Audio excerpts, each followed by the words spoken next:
I want to read one of the less obvious ones called Avoiding News by the River.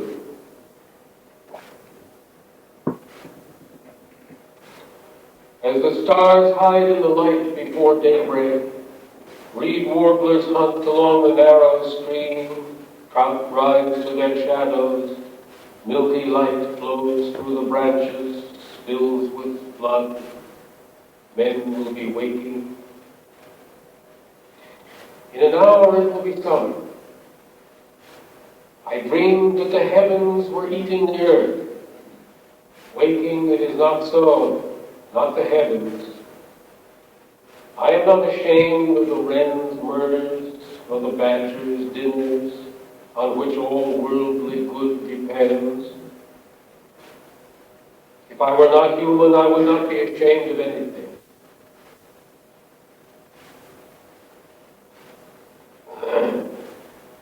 And then a related poem, but a quite different one that has nothing to do with public events, a poem called Fly.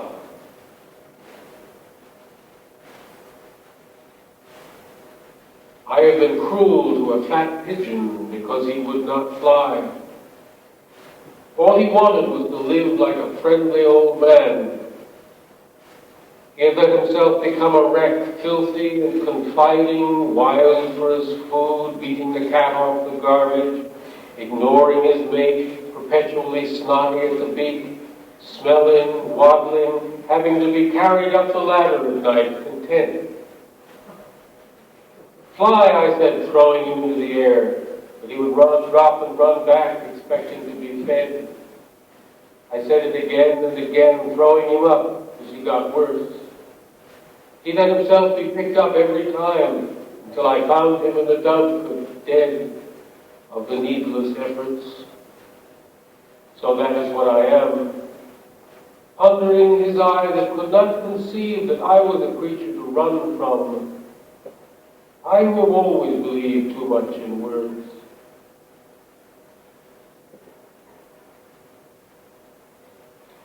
Now, I hope to read a number of poems that have to do with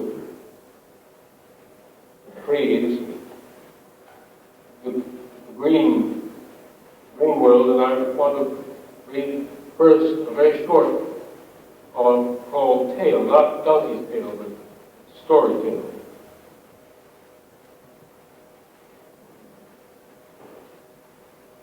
After many winters, the moss finds the sawdust, crushed bark, chips, and says, old friend, old friend.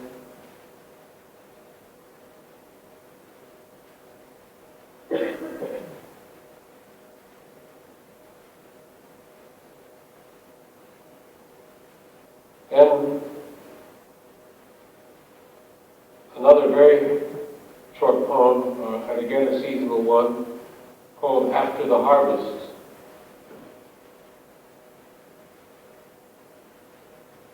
Every night hears the sound of rain.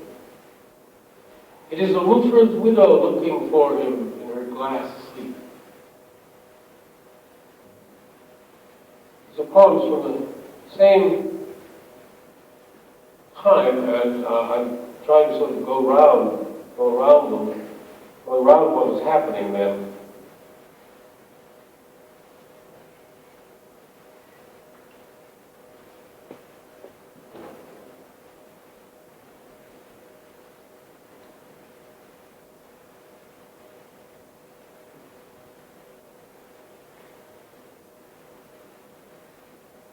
From the sort of latter part of that time, a poem about language called Words.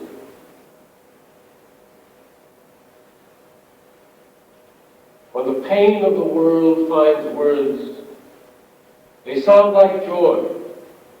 Often we follow them with our feet of earth and learn them by heart. When the joy of the world finds words, they are painful. And often we turn away with our hands of water.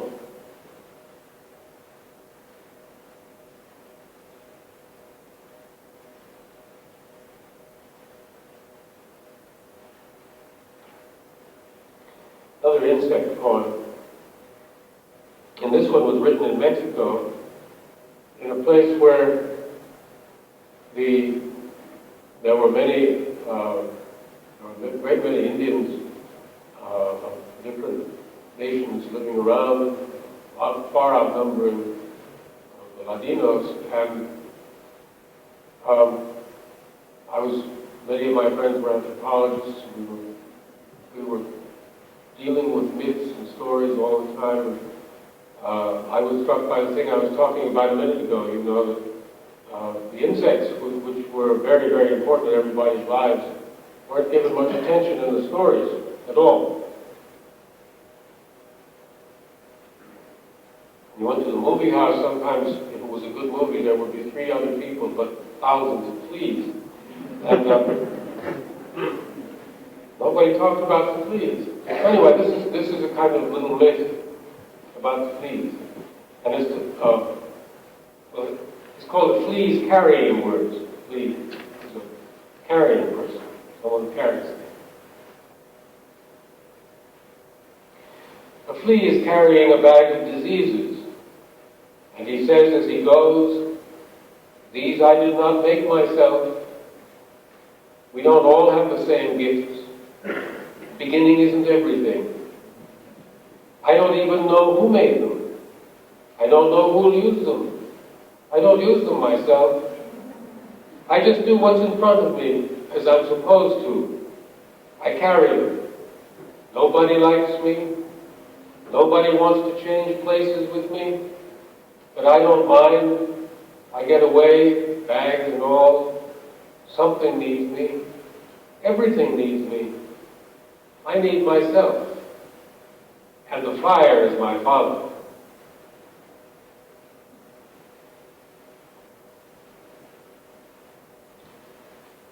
Well, another thing I want that comes back into some of the poems I want to read is rain, and I want to read a poem called "To the Rain."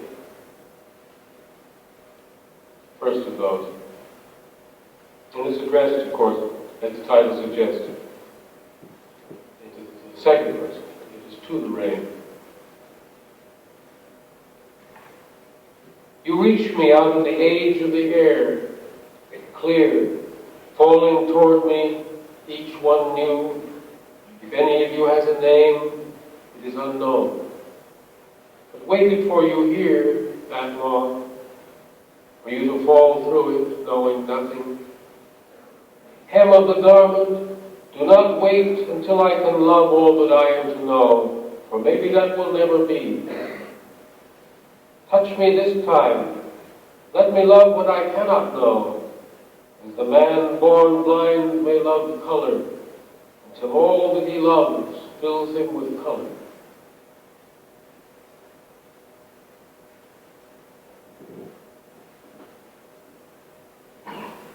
Well, I want to jump to a book called "Opening the Hand." It was published a number of years after those poems were written.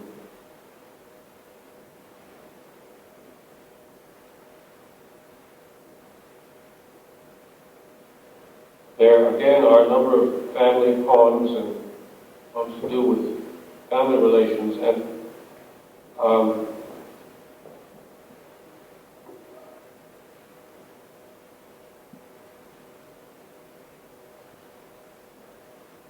there's one poem that kind of introduces all of them called "The Waters."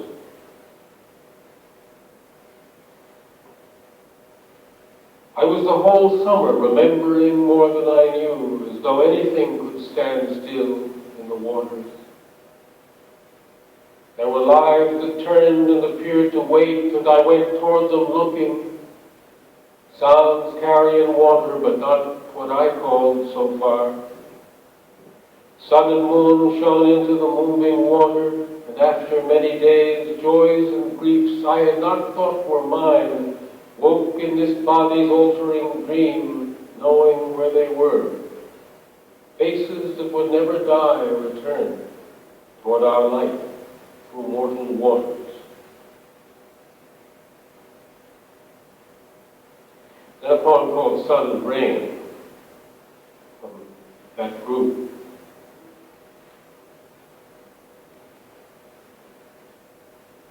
in the book at a bright window above a wide pasture after 5 years, I find I am still standing on a stone bridge, looking down with my mother at dusk into a river, hearing the current as hers in her lifetime. Now it comes to me that that was the day she told me of seeing my father alive for the last time.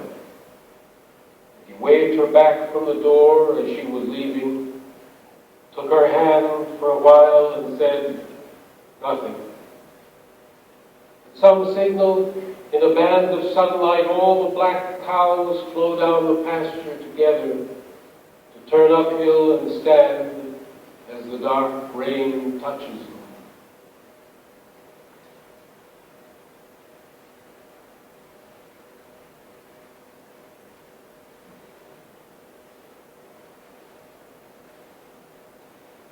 There's a section in the book also about, has to do chiefly with cities.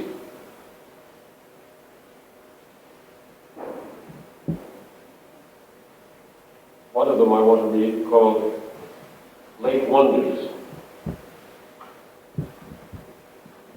I was born in New York, and it's not about New York. New Yorkers are known to have a rooted suspicion of some other cities, including this one.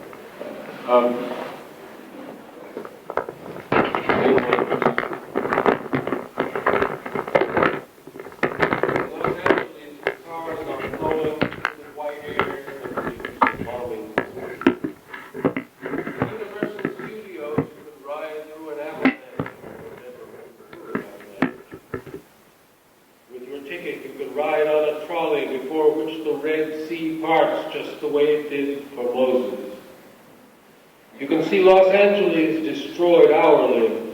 You can watch the avenue named for somewhere else, the one on which you know you are, crumple and vanish incandescent with a terrible cry all around you, rising from the houses and families of everyone you have seen all day, driving, shopping, talking, eating. It's only a movie. It's only a beam of light.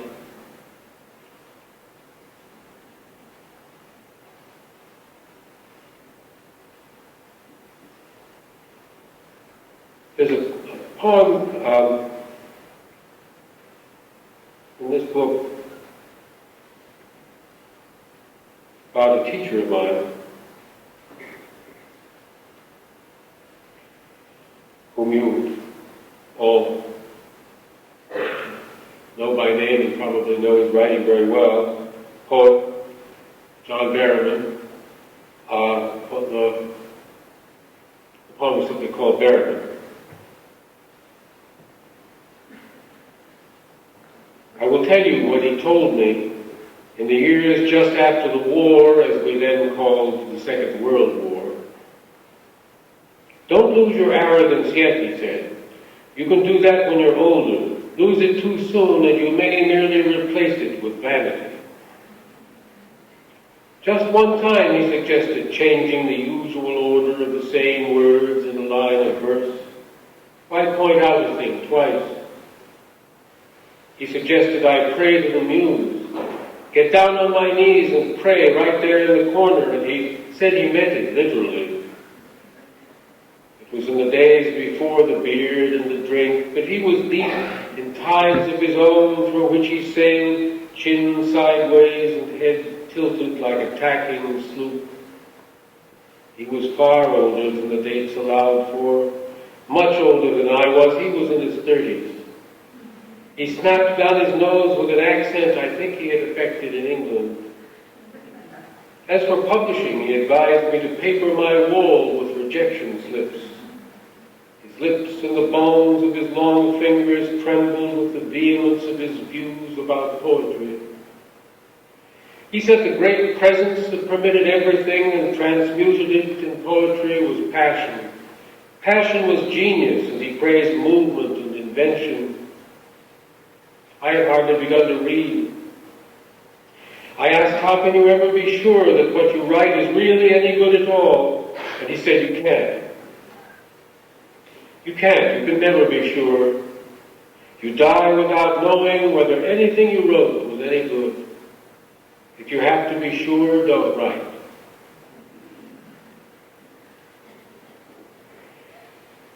He said, I wanted to read something about rain and some things about trees, and the penultimate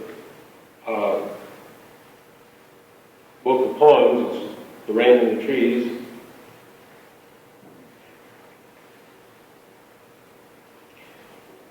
There's a poem called Waking to the Rain in that book. The night of my birthday, I woke from a dream of harmony, suddenly hearing an old man, not my father, I said, but it was my father, gasping my name as he fell on the stone steps outside, just under the window in the rain. I do not know how many times he may have called before I woke. I was lying in my parents' room in the empty house, both of them dead that year, and the rain was falling all around me, the only sound.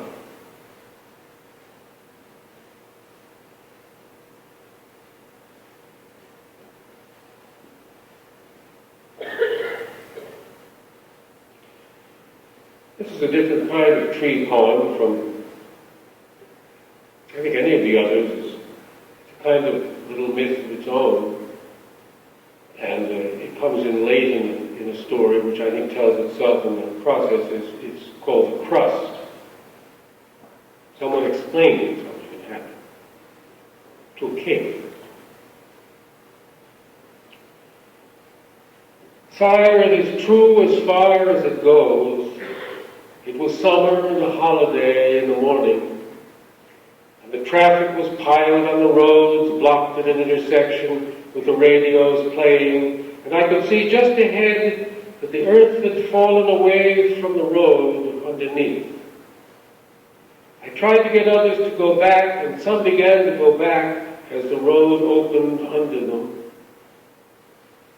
In my view, it happened that the earth fell from under, because the tree was cut whose roots held it together, and with the tree went all the lives in it that slept in it, ate in it, met in it, believed in it, for whom it was all there was. The sun traveled to come back to it. It had evolved the only language. It remembered everything. But what do I know? I am only a witness. The roots became cracked, and from the tree your chair was made, with the earth falling away from under it.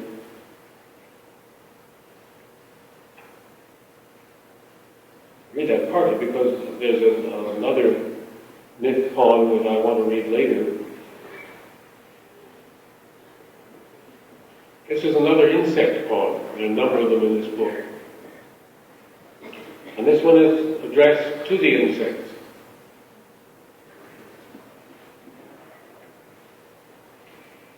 Elders,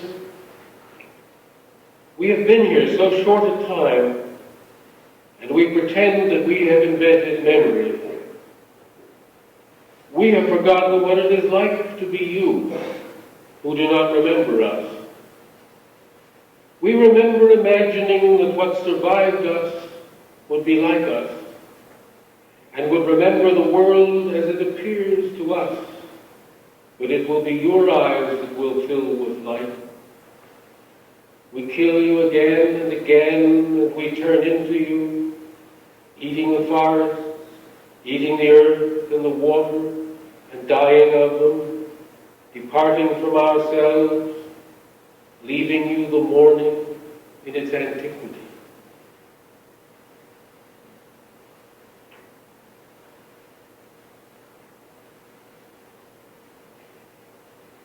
I want to read one poem, just as I read the Los Angeles poem, so that it doesn't seem that the urban landscape has nothing whatever to do with these poems. I'm not going to touch on it very often, but here's another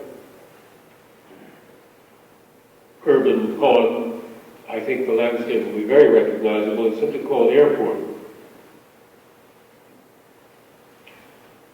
None of the computers can say how long it took to evolve a facility devoted to absence in life. You walk out of the chute and the person smiles at your ticket and points you to your seat. Is this the only way home? Nobody asks, because nobody knows. The building is not inhabited, it is not home except to roaches. It is not loved, it is serviced. It is not a place, but a container with signs directing a process. There is neither youth in the air, nor earth underfoot. There is a machine to announce. Yet the corridors beat with anguish, longing, relief, news, trash, insurance dispensers, and many are glad to be here, thinking of being somewhere else, hurrying at great expense across glass after glass. We travel far and fast, and as we pass through, we forget where we have been.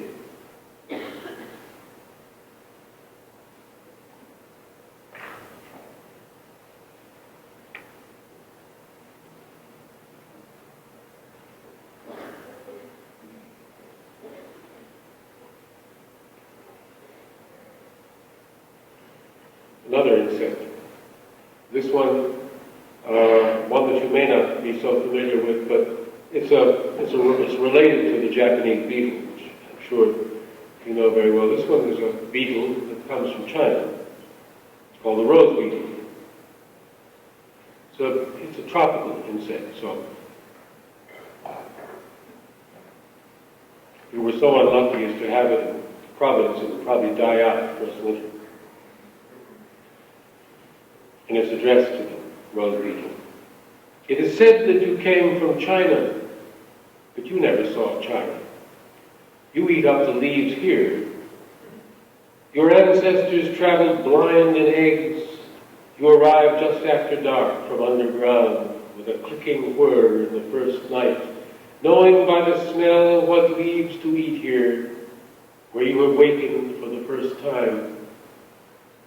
Strawberry leaves foreign as you, the beans, the orchid tree, the eggplant, the old leaves of the heliconia, the banana, some palms, and the roses from everywhere but here, and the hibiscus from here, the abutilons, the royal elema. In the night you turn them into lace, into an arid net, into sky, like the sky long ago over China.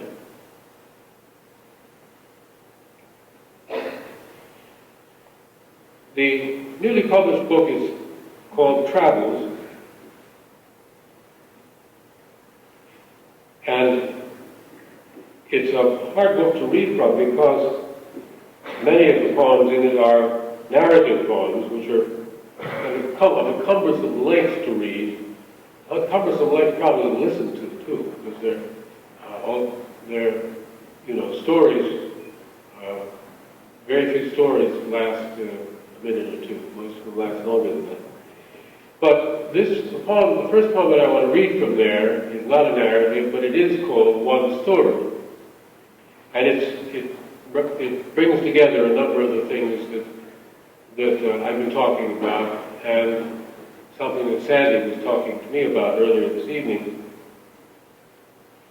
It's a poem that when I finished it,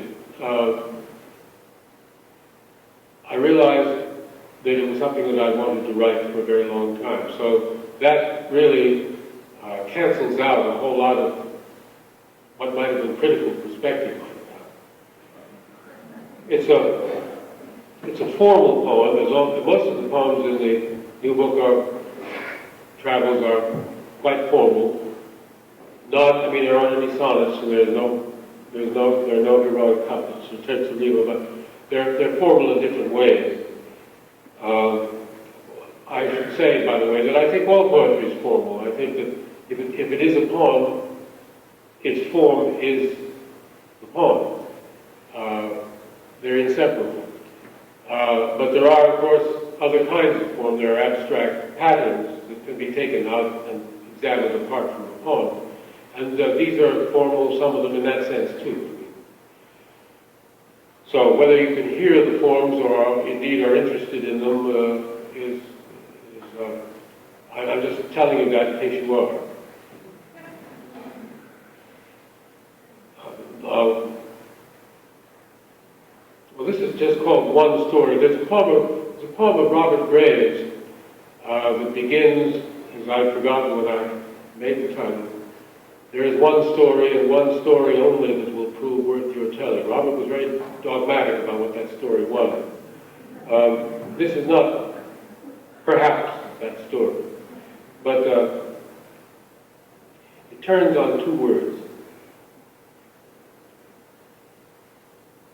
Always somewhere in the story, which up until now we thought was ours, whoever it was that we were being then had to wander out into the green, towering forest, reaching to the end of the world and beyond, older than anything whoever we were being could remember, and find there that it was no different from the story, anywhere in the forest, and never be able to tell as long as the story was there, whether the fiery voices, now far ahead, now underfoot, the eyes staring from their instant that held the story as one breath, the shadows offering their spread flowers, and a chill that leapt from its own turn through the hair of the nape like a light through a forest, knew the untold story all along, and were waiting at the right place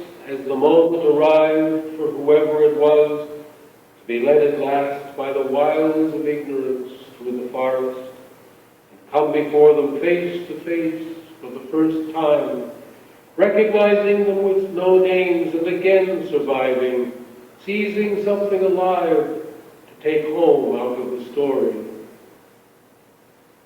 But what came out of the forest was all part of the story. Whatever died on the way or was named but no longer recognizable, even what vanished out of the story, finally, day after day, was becoming the story. So that when there is no more story, that will be our story. When there is no forest, that will be our forest.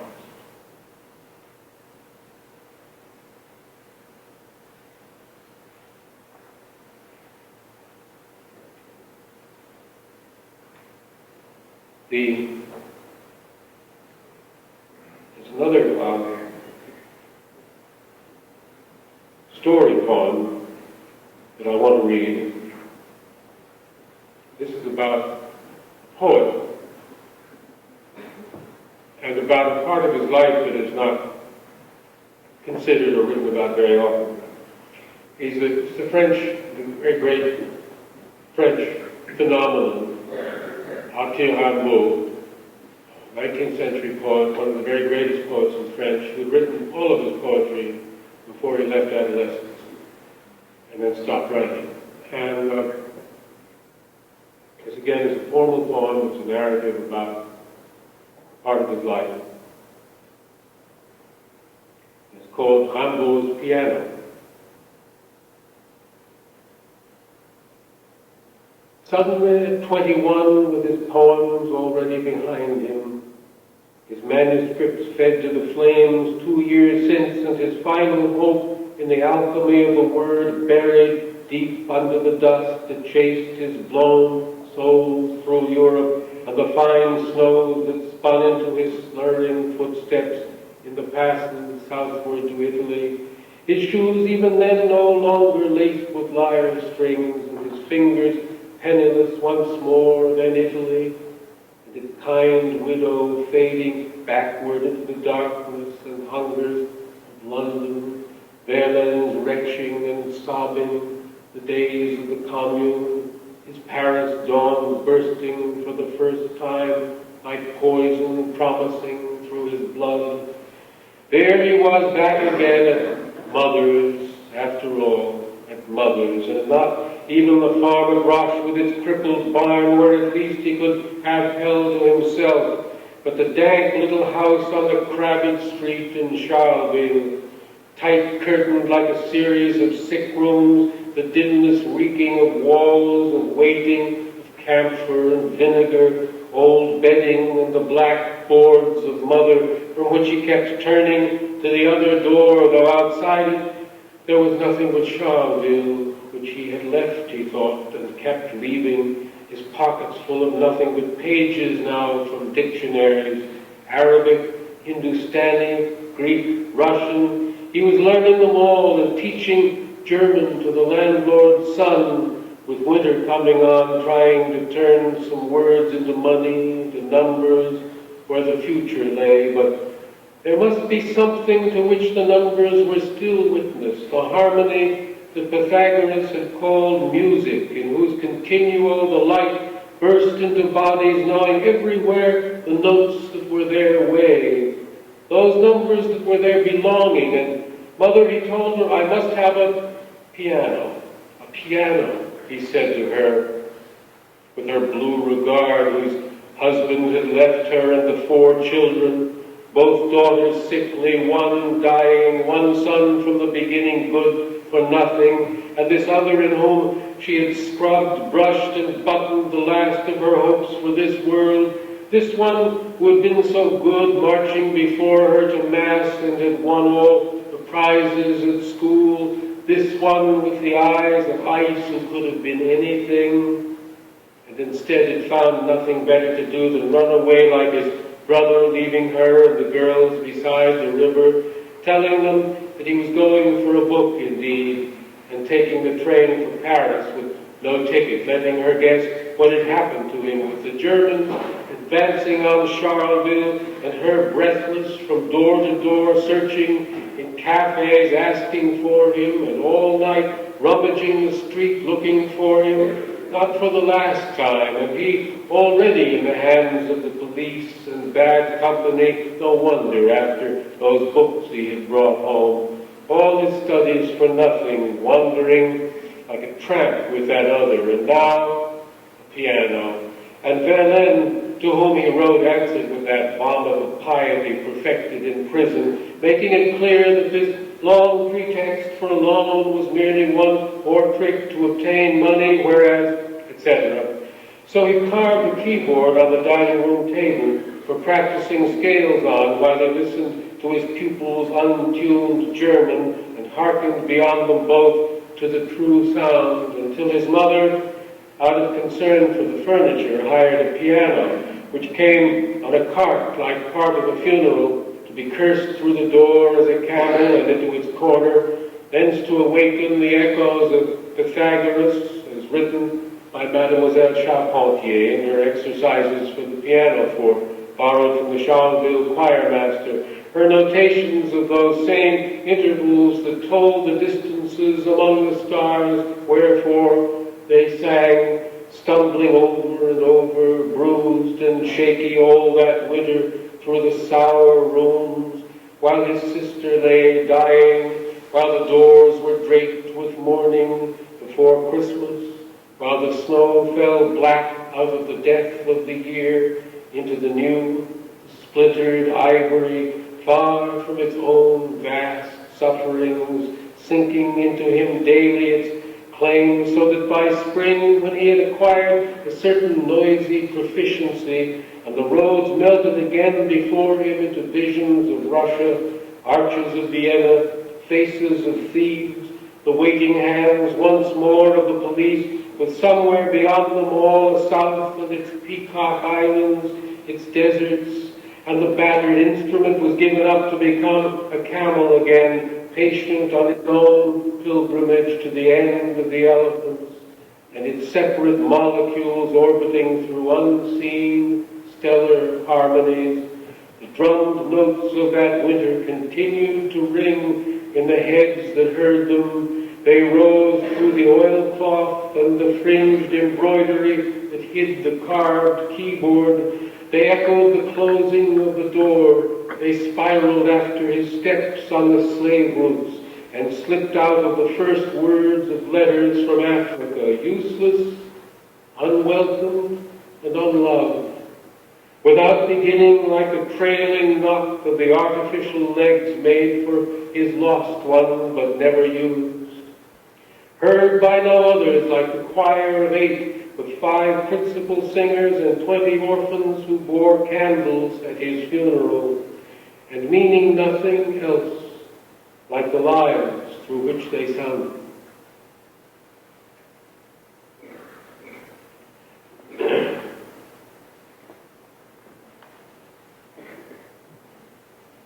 Read one more poem from Travels and then finish with a few more recent poems.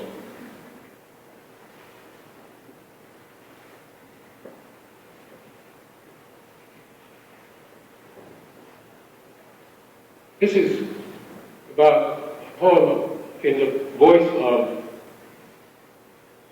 one of the early Europeans in Hawaii in the 19th century. The title is Manini, which was the best that the Hawaiians could do by way of pronouncing his name.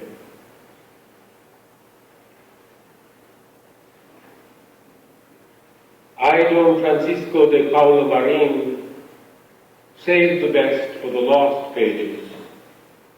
The light in the room where I was born, the first faces and what they said to me. Late in the day I looked southeast to the sea over the green smoke of the world where I have my garden.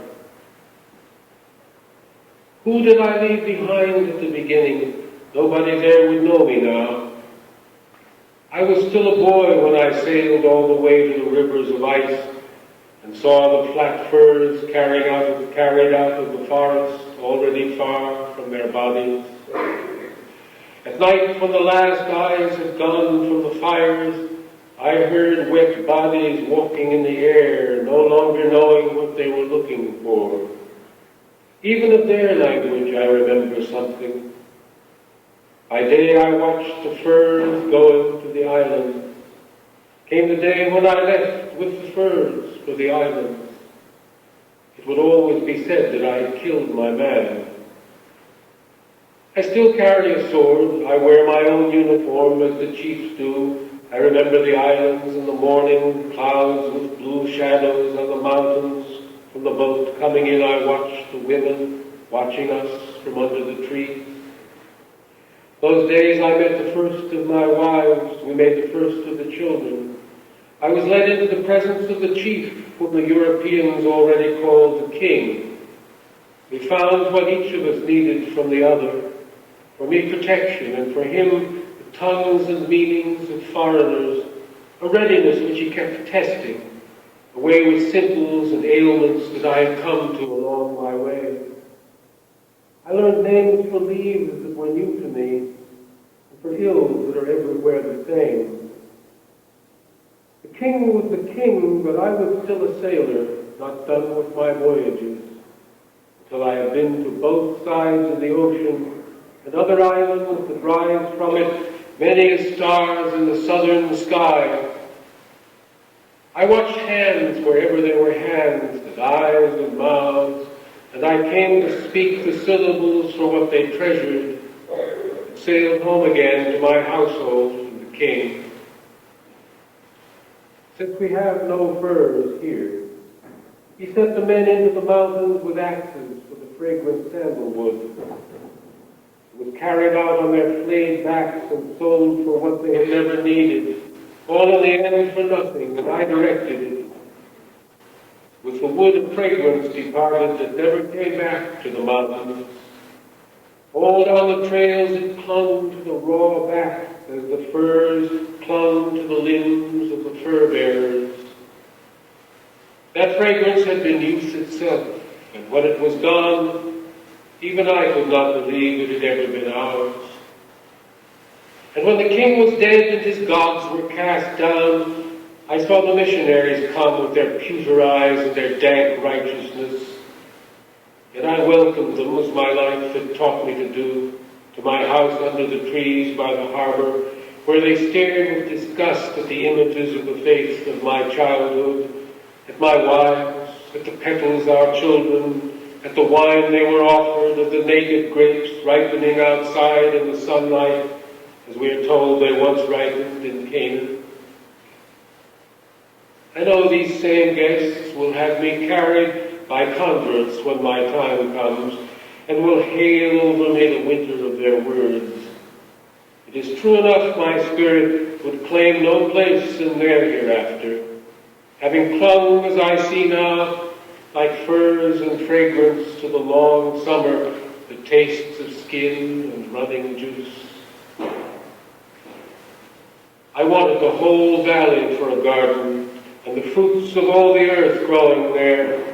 I sent for olive and laurel, endives and rosemary. The slopes above the stream nodded with oranges, lemons rolled among the red sugar cane. My vineyard, girt about with pineapples and bananas, gave me 2 harvests a year. And I have herbs for healing, since this is not heaven, as each day reminded me. And I longed still for a place like somewhere I thought I had come from. The wharf reaches farther and farther into the harbor this year, and the vessels come laden from Canton and Guayaquil. I nurse the dying queens of the dropsical minister. I look with late astonishment at all my children. In the afternoon, pearls from the inland sea are brought to revolve one by one between my fingers. I hold each of them up to the day as I have done for so long. And there are the colors once more, and the veiled light I am looking for, warm in my touch again, and still evading me. Now, I want to conclude with the opening poem from the more recent ones, which is a poem in several parts, and then one other. And this poem is called Fox Sleep.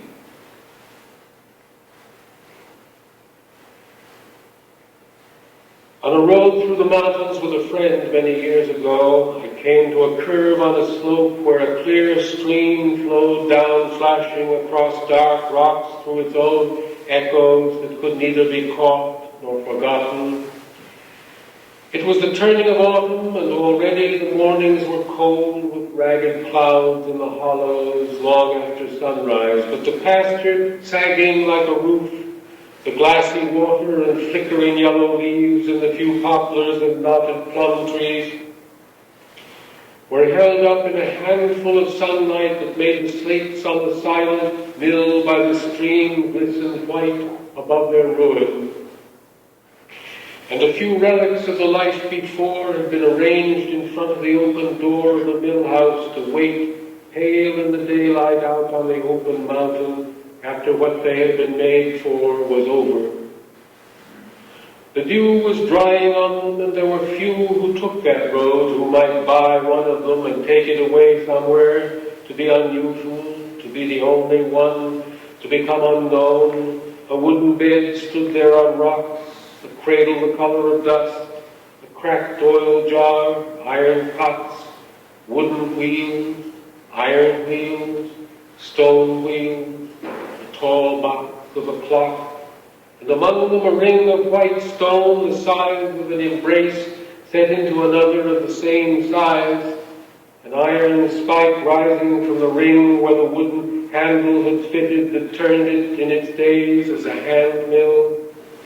You could see if you looked closely that the top ring that turned in the other had been carved long before in the form of a fox lying nose in tail, seeming to be asleep, the features worn almost away where it had gone around and around, grinding grain and salt to go into the dark and to go on and remember.